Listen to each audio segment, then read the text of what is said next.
আজই ডাউনলোড করুন আর এনজয় করুন আপনার পছন্দের শো।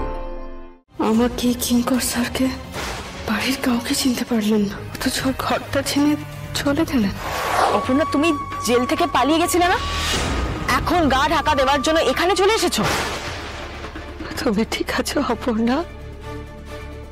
আমার আর্যর কোনো খবর পেয়েছো? খবর পেয়েছো গুরু?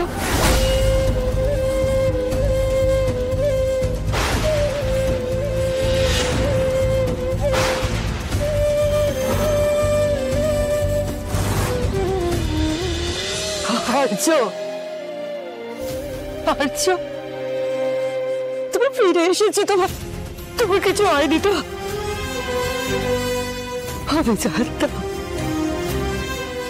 আমি জানতাম তুমি ফিরে আসবে।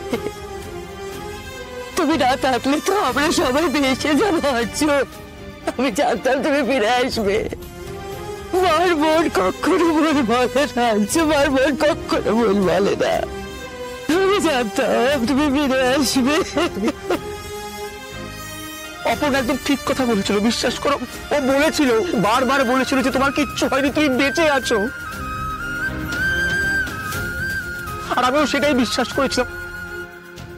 আমি অপর্ণাকে বিশ্বাস করেছিলাম, ওর উপর ভরসা করেছিলাম যে ও আর্যকে ঠিক ফিরিয়ে নিয়ে আসবে, ঠিক ফিরিয়ে নিয়ে আসবে আমার আর্যকে। তবুও খুব ভয় করছিল, জানো তো। ওরা বলছিল নাকি তোমার শ্রাদ্ধ করবে। বিশ্বাস করো, আমি একদম বিশ্বাস করিনি। দাদা, তুমি একবার আমাকে শক্ত করে জড়িয়ে ধরে বলো, একবার আমাকে শক্ত করে জড়িয়ে ধরে বলো যে এই তো আমি।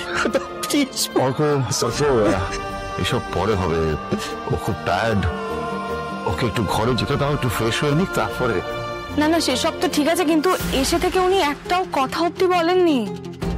দাদা, ও দাদা, দাদা তুমি কথা বলছো না কেন? মা, দাদা কথা বলছো না কেন? আর্য, পরে সব হবে, বসে এখন। না না, এটা তো খুবই অদ্ভুত লাগছে। আর্য তুমি তুমি ঠিক আছো তো?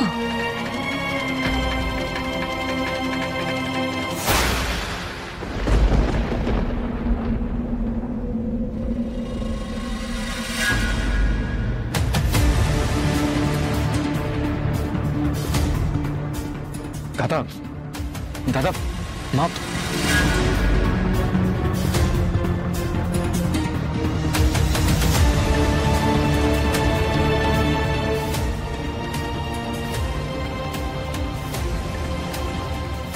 আমাকে কিঙ্কর স্যারকে বাড়ির কাউকে চিনতে পারলেন না, অথচ পড়লেন ঘরটা ছেড়ে চলে গেলেন। কিছুই তো বুঝতে পারছি না আমি। আর্যর কি হয়েছে কিঙ্কর? ও এরকম কেন করছে? এ স্যারের হয়তো কোনোভাবে কোনো কারণে কিচ্ছু মনে পড়ছে না, মানে মনে করতে পারছে না। কি? এমনকি আমাকে, অপর্ণাকে, কাউকে চিনতে পারছে না। এমনকি নিজেকেও না।